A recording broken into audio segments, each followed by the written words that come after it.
It's really, really a privilege to be with you all. It's always a privilege to speak with people who care. I often speak with people who don't. And I know that in this virtual room, we are a group of people who do care. Those of you who've heard me before will probably have heard me say that I don't really like online speaking, online events. I'm rather incarnationally minded. I would much rather be in the same room with you all and be able to see you and feel you and have a proper embodied connection with you. And thank you for accepting the limitations of this medium. I like to think that at least it makes possible things otherwise wouldn't be possible. As Liz said, I'm currently in Switzerland, where I'm spending my year of research leave, and this is the only way that I could be with you. So I graciously accept the limits of this medium, and I hope that we can be present to one another, notwithstanding the limits of these technologies. It's always a struggle to figure out what to say, what to focus on when we have a finite amount of time together and when there's so much to say, and in a funny way, at the same time, so little. Often when we're in situations of great crisis or great suffering or great stress, there's both a huge amount to say and nothing. And that's, at least that's how I feel things are for us now as a human family. So it's been a struggle for me to decide what to share with you this evening. And in the end, I hope that I'm not doing either too much or too little. I'll begin by trying to give you a framework for where we currently are as a human family in addressing the climate crisis. And that, I think, will take us 10 minutes perhaps to give you an impression of that. And then I'd like to talk about what the role of faith communities is in this time. And then specifically what Christianity is and does in times like this, and specifically what Christian responsibilities are. So a word about the global context, a word about faith communities, and a word about Christianity. And hopefully at the end to have time to talk a little bit about what I think we actually need to do, each one of us and us collectively. So that's the kind of running order. And then I hope lots of time to share and talk. I don't really believe in Q&A because I don't have answers, but I do believe in Q&R because I can respond, I hope. So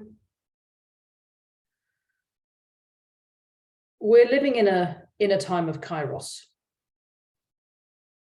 Kairos is a New Testament word.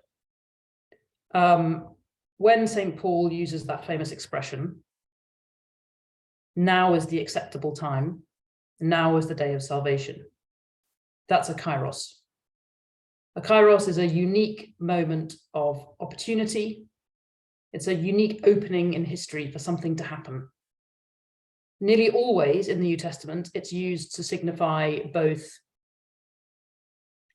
a unique moment in which God will act and a unique moment in which we must act.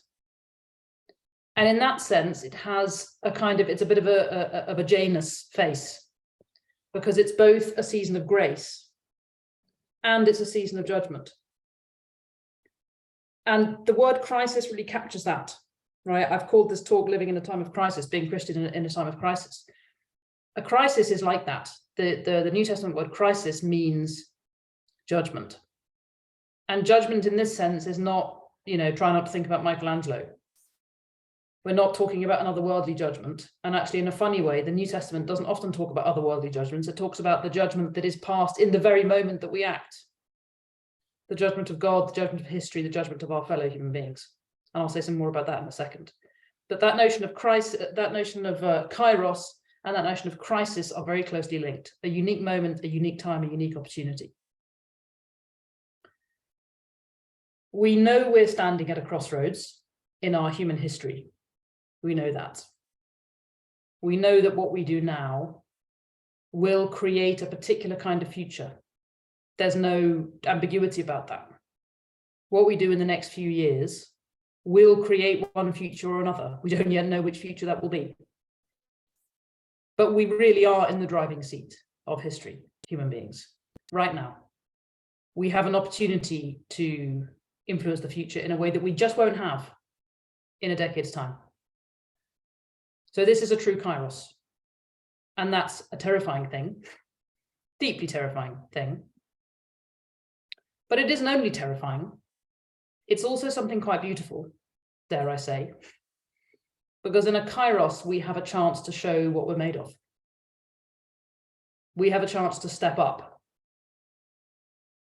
to be seen, to show up in the right place, to end up on the right side of history. And that's the responsibility that each one of us now faces. Are we going to end up on the right side of history? Are we going to step up? Are we going to show up for God and for one another? So this kairos, concretely speaking, it looks like the weeks running up to COP27. What's COP27? Well, let me rewind. Exactly 1 year ago, I sat in the Apostolic Palace in the Vatican with Pope Francis and Patriarch Bartholomew and Archbishop Justin Welby and about 70 other representatives of global faith communities.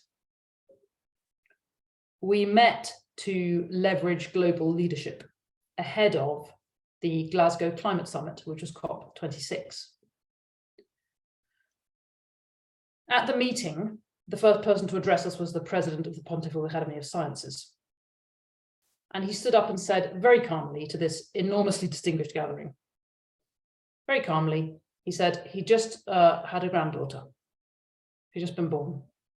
And he said that it was very likely that his granddaughter would grow up to live in a world that is uninhabitable. That is, of course, a tautology, sorry, an oxymoron. You can't live in a world that's uninhabitable. A habitable world is one you could live in. An uninhabitable world you cannot. Pope Francis's favorite description for this world is not planet, it's not Earth, it's home. He relentlessly calls it our common home. And that's not an accident. Because on the current trajectory, it won't be a home much longer. It won't be inhabitable for human beings. That day, which was an extraordinary day, there was a dinner, a formal dinner, and the chief of the Glasgow COP, Alok Sharma, addressed us over dinner, and his rhetoric was very high. COP26, he said, was humanity's chance to secure its future. Only a few weeks later, at the end of the COP, and some of you might remember this from seeing it in the news, he was literally fighting back his tears as he offered his apologies for the way that the COP ended. The chief of the COP literally cried at a press conference. Why? Because the goal of 1.5 degrees of warming, to limit global warming to 1.5 degrees above pre-industrial levels, was barely alive. So what's the significance of that target, the 1.5 degree target? Well, sometimes it's described as a kind of safe minimum of global warming. That, of course, is a euphemism. 1.5 degrees will, in fact, bring drastic changes to our global climate with very severe impacts for the most vulnerable. But it is considered compatible with human survival. Higher degrees of warming would cause impacts so severe that many countries will actually cease to exist. I sat next to the president of the Seychelles at dinner some weeks ago. His country won't exist with higher degrees of warming. There is, of course, the additional fact, which many will be aware of irreversible positive feedback loops that will be triggered by higher degrees of warming, which would produce runaway warming, positive feedback loops which should produce runaway warming. That means, of course, we simply don't know what the safe limit is. There is, in fact, no safe limit. The 22 2022 report of the Intergovernmental Panel on Climate Change, which is the panel of scientists representing the world's governments on this question, states the report says that at least half of the world's population is highly vulnerable to climate impacts of climate change. Those people are already 15 times more likely to die as a result of extreme weather events than people living in developed countries, in unvulnerable countries. 15 times more likely to die. Of course, the focus of climate geopolitics is to encourage the world's heaviest emitters to lead the way with cuts, because otherwise commitments from smaller countries are just inconsequential. And what in fact happened at the end of COP26 is that India sprung a surprise refusal of the coal ban on the last day of the conference. And the result was that vulnerable nations found themselves signing an agreement that didn't secure their future at all. And that was what was behind Alok Sharma's tears. Of course, some achievements of COP26 were genuinely historic. Progress was genuinely made. One much discussed example is the agreement to eliminate methane emissions. Methane, of course, is 80 times more warming than carbon dioxide. But this really needs to be thought of as an easy win, right? An agreement on methane emissions is basically low-hanging fruit because no one actually makes money out of emitting methane. Everybody benefits from reducing those emissions. It's just waste. But emitting carbon is still, even now, highly profitable. And our agreements to limit carbon emissions just don't have many teeth. We're now just a few weeks away from COP27. Sharm el-Sheikh starts on the 6th of November. Let me just explain what that word means, COP. So COP stands for Conference of Parties. It's the highest decision-making forum of the United Nations Framework Convention on Climate Change, which actually emerged from the very first Earth Summit, so-called Earth Summit in Rio, in Brazil in 1992. All the parties in the Conference of Parties now are signatories of the 2015 Paris Climate Agreement, which was the outcome of COP21. So that was the 21st meeting of the Conference of Parties. The reason why that was such a landmark, the so-called Paris Agreement, is because it was the first legally binding international treaty on climate change. And the treaty pledged the signatory countries to limit global warming to 1.5 degrees above pre-industrial levels. However, this is the important thing to understand as far as grasping where we are now with COP27. The Paris Treaty is legally binding, but individual countries set their own emissions targets. Those targets are called NDCs, or nationally determined contributions, and they then submit those targets to the UN. The whole COP process since Paris, so this is the last 7 years, has been about trying to inspire successfully higher ambitions from the signatory states of the Paris Agreement. So every single COP, those countries are invited to produce more ambitious targets in order to keep that 1.5 degree goal of warming possible. Before COP26, the combined result of the new commitments from all of the signatories, the new nationally determined contributions, would still lead to a minimum of 2.4 degrees of global warming. So this voluntary process in which states sign up to produce their targets was not putting the world on track for 1.5 degrees, it was putting the world on track for 2.4 degrees at an optimistic guess. And that's without taking into account possible tipping points. One of the more disappointing aspects of what happened at COP26 was how many signatories delayed or postponed updating their commitments until COP27.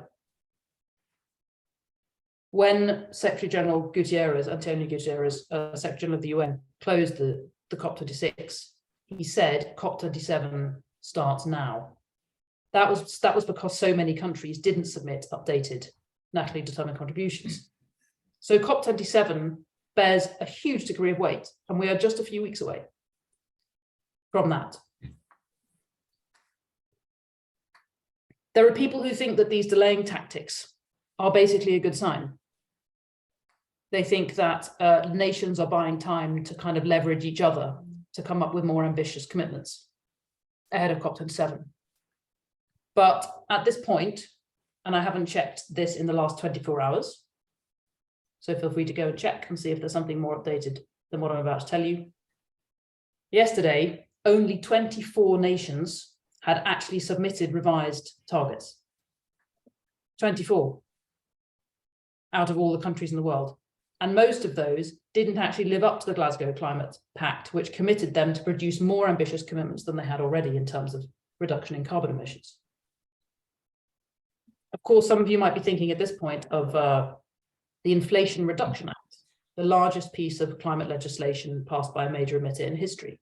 Really weird that it's called the Inflation Reduction Act, but don't let that distract you. That was a kind of political ploy to get it past the Republicans. The Inflation Reduction Act is a carbon emissions reduction, a piece of carbon emissions reduction legislation. It was very ambitious, and it's Biden's signature achievement as president. But even with that, the US is still only 40% of the way to meeting its goal for 2030, which is to halve its own emissions. And I don't mean that it's 40% of the way in the sense that by the time we get there, it'll be 100%. If it stuck with only this, it would still be 40%, only 40% of the way by 2030, by which time it's supposed to have halved its carbon emissions. In other words, it's less than half good enough, the Inflation Reduction Act. And as for us, the UK's new fossil fuel extraction projects mean that it's halving our national emissions by 2030 is basically inconceivable if we go ahead with these projects, these fossil fuel extraction projects. And just to give the context for that, if the world doesn't halve fossil fuel emissions by 2030, 1.5 degrees is a pipe dream. A further piece of bad news, sorry. Even if the official statistics did suggest we were on target, a very recent report, which some of you might have heard about, from the Washington Post, said that around 23%, that's nearly a quarter of global emissions, are not even accounted for by national data. In other words, we're missing 23% in our calculations. That's 23% more than there should be, given all the data we have about national emissions. So we are still emitting more than we are admitting. We know that part of the problem is that we lack structures of accountability, ways of checking how much people are emitting. The problem is that high emitters, and this includes corporate emitters, are still highly incentivized to undermine new structures of accountability. So, for example, some of you might have been following the story about something called the Glasgow Financial Alliance for Net Zero, which is a very complicated word, for a very important project, which was to try to create financial structures of accountability so that we can check how carbon intensive different companies are, so that they can be held, we can see who's lagging behind, and we can call them out, and we can check our progress. The former governor of the Bank of England, Mark Carney, has been spearheading that project, but only a few weeks ago, two of the largest corporate giants in the world walked out because they were afraid of litigation, basically, of regulatory pursuit if they made commitments they couldn't keep. So even our attempts to produce better structures of accountability are failing. That's a summary of sorts of where we are 2 weeks before COP27. Yes, it's a very poor outlook. It's very hard not to feel bleak. We seem to have had so many last calls at this point. People are deeply fatigued with the talk of apocalypse. We're also, as I don't need to tell you, in a new era of polycrisis, as it's being called now. There seems crisis everywhere: economic, political, social, geopolitical. There seems almost no bandwidth left to handle the crisis that is environmental collapse. And yet, at the same time, climate change is actually now happening around us. We can actually see it. The weather is literally changing. And of course, we know now that we're the weather makers. We are the authors of the future. And the fact is that with every further investment in fossil fuels, humanity is literally funding its own extinction. The image that comes to mind is of humanity as a tightrope artist. There are loads of flies buzzing around our head trying to catch our attention. Economic crisis, social crisis, political crisis. But the flies are like minor annoyances compared with the threat of actually plunging to our death. And in scale and severity, climate change is incomparably more of a threat than any other thing that we face, with the possible exception of nuclear war, and it would have to be global nuclear war. And the difference there is that the risk of its occurrence, climate change's occurrence, is vastly greater. It's bordering on certainty. So it's rather tempting to think of all these processes, these current processes, it's rather tempting to think that it's too late. And a lot of people are using that language. People have talked about deadlines, about ultimatums, about the last chance for humanity. And if they're really right, then surely it's too late. The deadlines have passed, right? People feel paralyzed, and that fuels desperation, and that leads to this rhetoric of too late.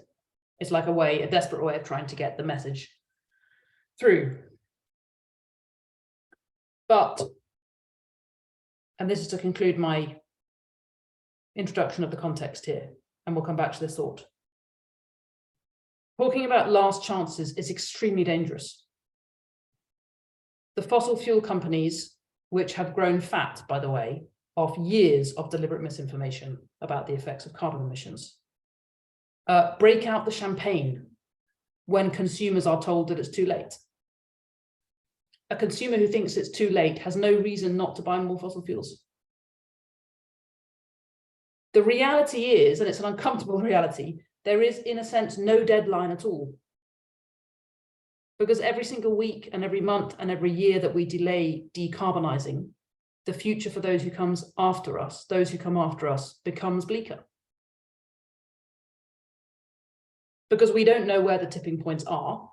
Every fractional increase of temperature rise that we can avoid is a victory. Every fraction avoided means that lives will be saved, devastation will be avoided, ecosystems may survive, future civilizations will have a higher chance of thriving, and so on. And on the other hand, every fractional degree of increased temperature means more losses, more deaths, more devastation. There is, in a very fundamental sense, no deadline, and it is never too late. And that is absolutely critical. That's why all of the reasons that I've just given to feel pretty bleak about it are not reasons to not act. We'll come back to this. I want to step now to consider the role of faith communities. We happen to live in a culture, I know I'm not in Britain at the moment, but let's say Northern Europe, but very definitely 21st century Britain, which perceives faith as largely irrelevant. That's a very, very strangely limited view. 86% of human beings belong to a faith community. That's the largest single constituency of humanity. For sheerly demographic reasons, it's absolutely essential to address the climate crisis through that 86%. But it's not just a demographic, there's not just a demographic reason for engaging faith communities with this crisis. Faith communities have qualities and features that give them a unique power. They are a unique resource in this particular moment. I firmly believe that we should be putting them at the heart of our response to the environmental crisis. I want to mention 4 features in particular, and I don't have time to develop these at much length, but hopefully it'll give you an idea of why I think they're so important. and why it's so strange then that they're neglected. The first is motivation. We've been quite rightly focused in our global conversation about climate change on science, but this kairos is not actually a kairos of science. Let me explain why. The Nobel Prize was awarded recently, last year, I think, to the scientists who uncovered the first clear evidence of global warming. That happened in the 1960s. We've known very clearly publicly about those findings since at least the 70s. The science has been clear since the 70s. And during that time, in those 50 years since then, we have done more damage to the Earth than we did in the whole of human history before that. Human behavior does not change by giving people more information. That's what we learn from this history. We've had the information, but it hasn't stopped what we were doing. Data is just not enough to change people. It's not enough to change civilizations. It's not enough to know what we're doing to the Earth, because knowledge doesn't equal action. Knowledge plus motivation equals action. A doctor can wear a white coat and listen to your heart with a stethoscope and then can tell you that eating such and such is bad for you, and you'll still eat it, evidently. He can tell you that smoking is bad for you and you'll still smoke. The doctor's scientific knowledge doesn't give them actually any power to change your life. Our government has regrettably failed to adequately tax health-destroying foods, precisely because knowledge is not enough. Telling people that eating 500 donuts a day hasn't stopped them, will kill them, hasn't stopped them from eating 500 donuts a day. There's a very memorable episode in Jamie Oliver's attempt to change the eating habits of Britain when he shows a bunch of school kids how McDonald's chicken nuggets are made, and basically by putting chicken carcasses in a blender. And then he makes another batch the proper way with actual chicken meat from Happy Chickens, and then watches as the kids still choose to eat the McDonald's version. Showing the kids the truth of their consumer habits wasn't enough to change them. And that's not just because they were children. Adults are exactly the same. Human beings, in other words, have a particular talent at choosing not to see things that they don't want to see. And most of us have chosen not to see the environmental crisis. The issue is not one of knowledge. What's missing is not knowledge. We know what we're doing. We know what we have done. We even know what we have to do. No, the question facing us now is not, do we know what we're doing? Do we know what we need to do? Do we know enough? We know enough. The question is, do we care enough? Do we care enough about the lives of one another? Do we care enough about the lives of the other creatures on Earth? Caring, valuing, is the spring of action, not knowledge. A friend of mine has just given up smoking. After years, knowing it was killing her wasn't enough to stop her. But then she became pregnant. Love for her unborn child was enough to stop her. That tells us something very, very important. Love is more motivating than truth. That's really the most important reason why faith is not an optional extra in response to the climate crisis. The language of faith is the language that activates human beings at the deepest level. It's the language of love, loyalty, care, commitment. This is what, of course, the language of values is supposed to capture. Values express not just what I believe to be true, but what I believe to be important. Facts don't express that sense of importance, and the environmental movement has mostly traded in facts. It's values that express what I believe to be important, and it's values that make me act. Pope Francis, of course, famously uses the language of ecological conversion, and that's not an accident. Because conversion is not about knowledge. I can know what God asks me to do and never do it, as Augustine said. Conversion is about the turning of the heart that changes a life. It's about translating knowledge into values, into new choices, into new orientations, into new lifestyle. That's what conversion is. Everything now depends, of course, on whether we're able to do that, to shape and energize our concrete power to change. And faith communities are motivational specialists. They understand the springs of action in human beings. They know how to touch them. So that's the first thing that faith communities have, the power to motivate. They give values, they give care, they give concern, they give commitment. The second thing, of course, is faith itself. I'll be very condensed because we don't have time to develop this, but many people, of course, are skeptical about faith and about the role of faith. There's a lawyer who founded something called the Equal Justice Initiative in the USA. I heard him speak once. He defends criminals on death row. And he never mentioned the word faith or Christianity or belief or religion or anything in his presentation, and the audience was extremely moved. And at some point, somebody put up their hand and said, "But Mr. Stevenson, I've heard you're a Christian. What's that got to do with it? What's faith got to do with your work?" And the person was trying to catch him out. And there was this amazing long silence. And then Brian Stevenson said, "If we don't believe in a world we cannot see, we will never change this one." That's faith. If we don't believe in a world we cannot see, we will never change this one. We know that the future needs to look different from the present, and we cannot see it. If we don't believe in it, we won't be able to change things. In this particular kairos, we don't need only knowledge of where we are and what we must do. We need faith in where we can be and who we can be, who human beings can be. We need a dream of the future. That's why Martin Luther King's famous speech is so iconic. He dreams of a promised land. He actually says that he's been to the top of the mountain and he's seen the promised land, and it's not the present land, and loads of people can't see it. But by having faith in the promised land, that promised land that he saw and that he witnessed to, the civil rights movement was born. We should never underestimate the power of faith. That's not the same as a fantasy.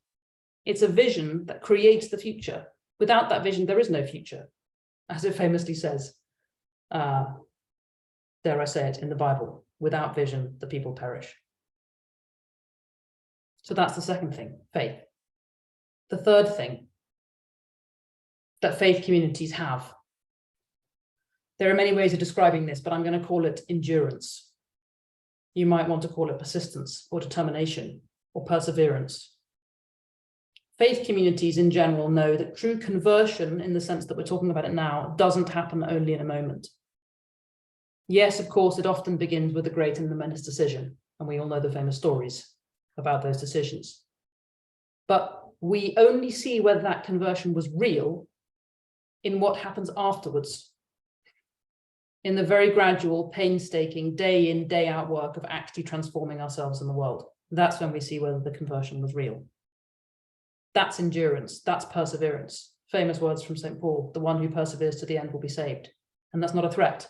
It's a description about how human life actually is. The hard things are, by definition, the things that we have to stick at. The fulfillment that we have to believe is possible, even though we can't experience it yet. The whole of human life is like that. Faith communities really know about that. COP27, whatever happens at COP27, is not the end of a process, it's the beginning. The conversion that we need now, the ecological conversion, won't be accomplished in one moment of decision. It must be the beginning of economic, political, educational, cultural processes that will be unglamorous, often invisible, many, many, many tiny steps, continued over immensely long periods of time. What's going to count is our ability to follow it through. Endurance, persistence. I might even call it faithfulness. sticking at it. Motivation, faith, endurance. The final one, accountability. Faith communities are a particular witness to the meaning of responsibility, the meaning of being accountable. Faith communities in general hold themselves accountable to a reality that is somehow beyond this world, to a power that transcends this world, but is somehow present to it. Faith communities in general believe that it is in the sight of that something, it is in view of that something, against the background of that something, that we are really measured. Christians call that accountability judgment. And I've mentioned this already. A kairos is a season of judgment. It's a season in which we have to hold ourselves accountable in a particular way. In Christian faith, accountability has a rather beautiful structure, a difficult and scary structure, but a very beautiful structure. If we want to see what it looks like, we can see it in Matthew chapter 25, the parable of the Last Judgment. What happens there is that Jesus says, your accountability to God is your accountability to one another. He actually identifies our accountability to the weakest among us with our accountability to God. The people that we're answerable to are the weaker and the vulnerable. In answering to them, we are answering to Jesus. It's very scary. It's very difficult. That's what Christianity is, though. Augustine said it was the hinge of the New Testament. If we want to know how we can encounter God, it's by looking at the hungry and the thirsty and the imprisoned and the broken and so on, and asking ourselves, have we met their needs? Because that's what God is asking from us. The environmental crisis is just such a moment of judgment. It's judgment by the world's poor, who are already suffering the effects of climate change. And in that judgment is judgment by God.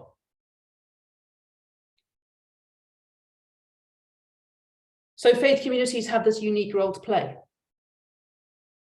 They have something that science can't give us.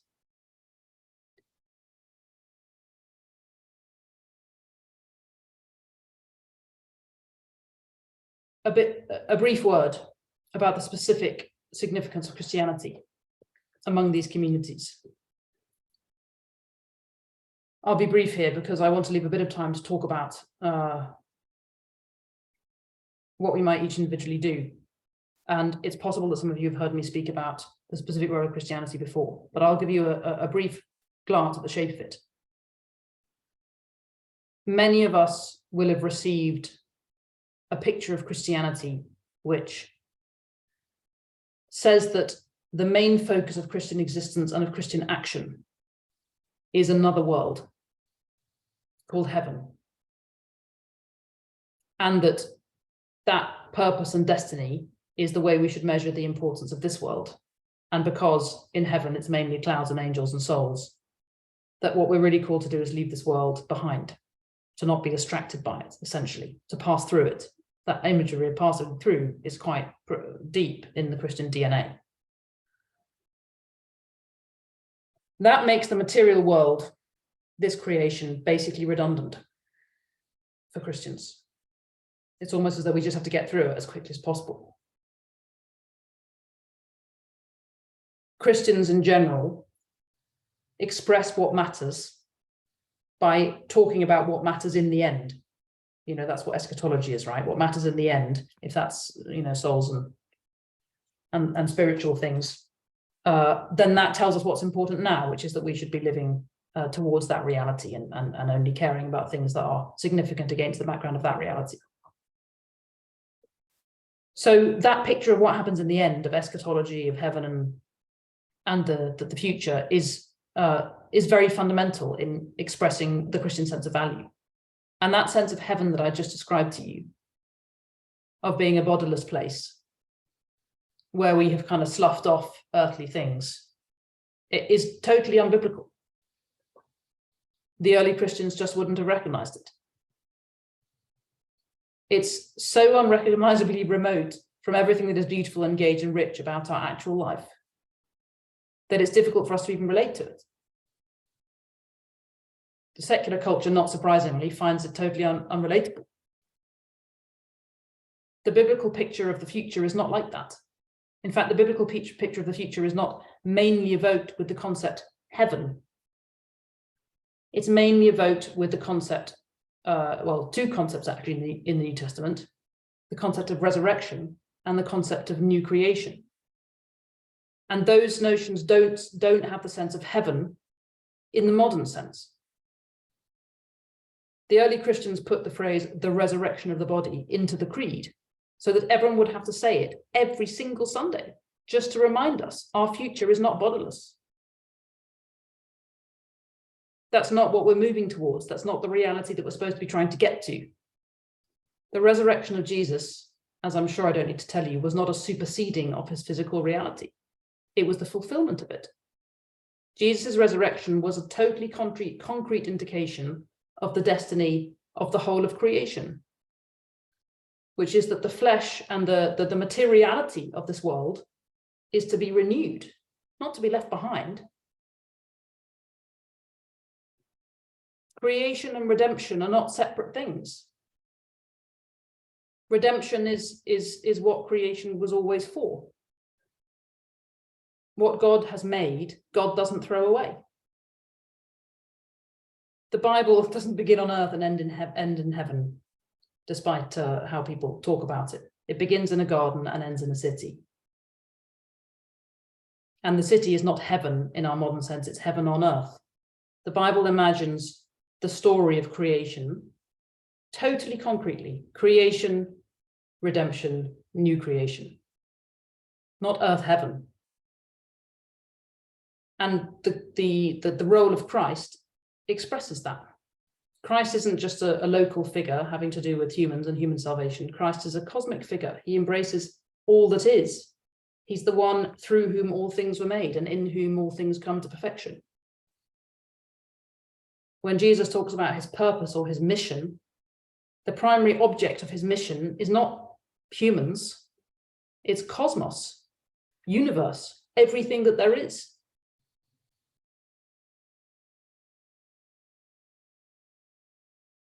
Somehow we've ended up thinking of Jesus as a local figure. But the way that Jesus is imagined and conceived in the New Testament and in Christian tradition tells us faith in Christ transforms the way that we view absolutely everything. If he's the one through whom all things were made, in whom all things hold together, all things have been handed over to him, all things will be subjected to him, he will hand all things back to the Father, he will make all things new, God will be all in all. That's just the New Testament. And that's why the end of the New Testament, which is basically a story about the person of Christ, is a new heavens and a new earth in Christ.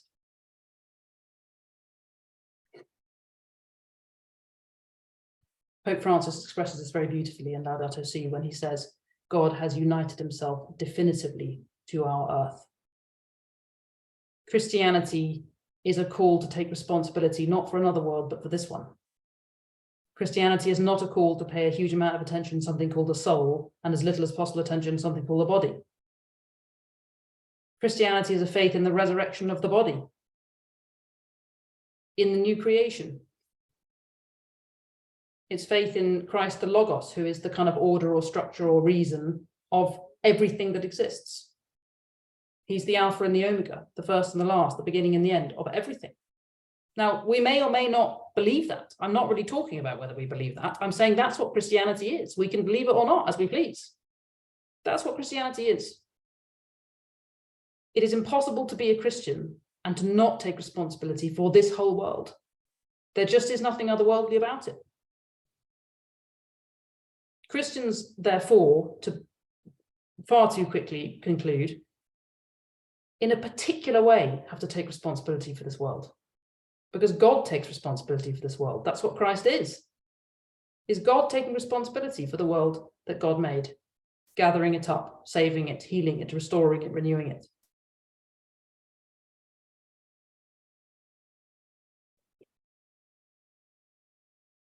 I started by saying it's never too late. It cannot be too late. That's true for all of us, but it's particularly true for Christians for the reasons that I've just said. Christians don't give up. For Christians, it's never too late. It can't be. It's not too late for God.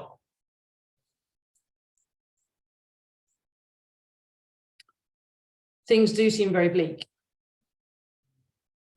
But Christian faith is a constant reminder, and indeed faith in general, that this world is more than it seems, that we are measured by something that we cannot see, that we're responsible to a reality that is beyond somehow this one. And for Christians, we know in particular that this world is being loved and saved by God continually. God doesn't give up on this world, and so neither can we. So we cannot allow ourselves to think in terms of too late. It's never too late to do the right thing, even in a situation that seems hopeless. The right thing is to fight and fight and fight and fight for the future.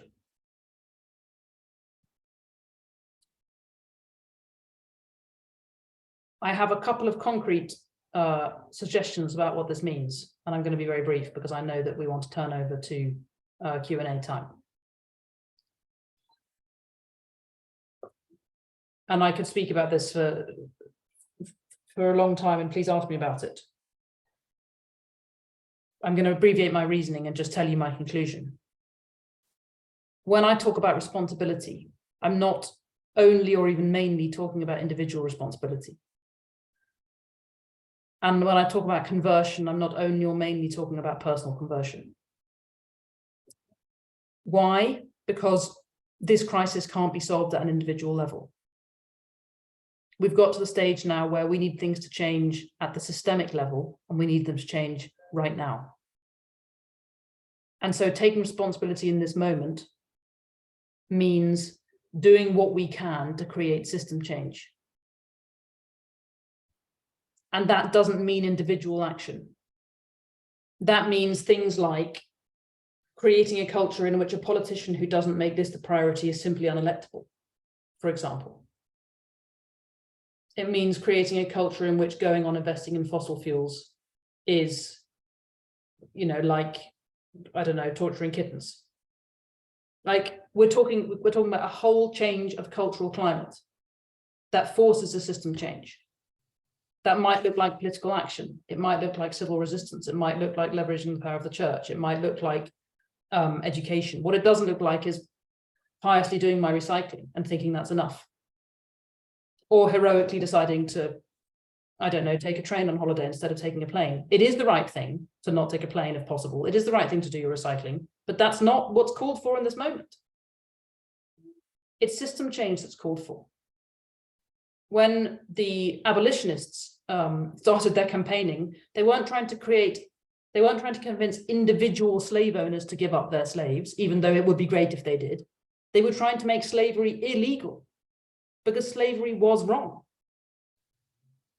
The goal was not to just convince a few people to change their behavior. The goal was to change an entire culture so that something that was acceptable no longer was acceptable. That's the situation we're in now. That's the kind of change that we need. So let's not let ourselves be distracted by whether or not we're doing our personal recycling. We should be.